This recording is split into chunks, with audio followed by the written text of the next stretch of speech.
So, how to build confidence. I love this topic, and I've been thinking about it a lot the last 6 months because of this podcast I heard. It was a podcast about football. I promise it's going to relate because I don't really care at all about football. Sorry to my fiance. Basically, the podcast was by this guy who works for the Seattle Seahawks, and he studies psychology and excellence, basically. Really cool. I'm going to link the podcast below because you should totally listen to it for yourself. It's really fun. In the podcast, he talked about how confidence is something you can build. It's actually a skill you can practically build. And I really liked how he explained it.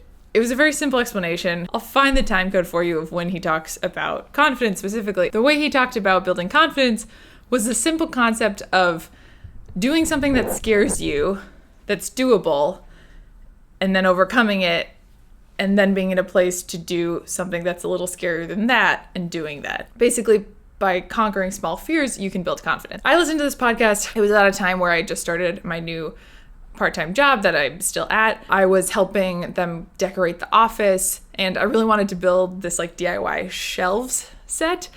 And my boss was like, yeah, go ahead.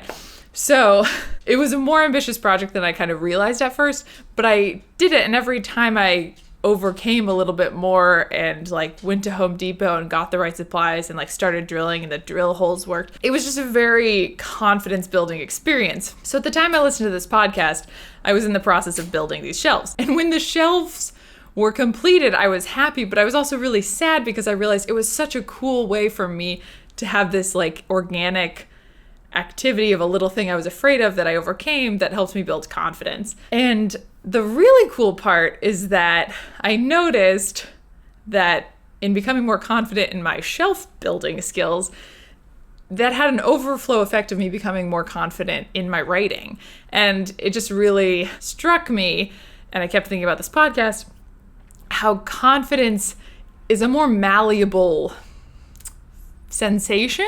It's such a powerful emotion, but it doesn't have to be in the one specific thing you want confidence in. And I've talked to some other people who've like worked on creative projects on the weekend, and they notice that when they go to their day job, they just like feel this kind of sense of pride and this confidence and this stronger presence where they're just less insecure and they're feeling in a good place because they did something completely unrelated to work that was like a challenge. They didn't know if they could do it, and then they did it. So basically, the way to build confidence is pick anything that scares you a little bit, just any kind of project, any kind of thing, activity, sport, or something. And when you give yourself permission to face that little fear and you do it, even though you didn't know if you could, it's just so good for you. It's so good for like the body, the mind. It's so good for you. Little fears, those are gifts. And it can be for wherever you're at. Like, let's say you're afraid to leave the house. Like, okay, pick one place that like scares you a little bit, but is like maybe conceivably doable, and do that. And like then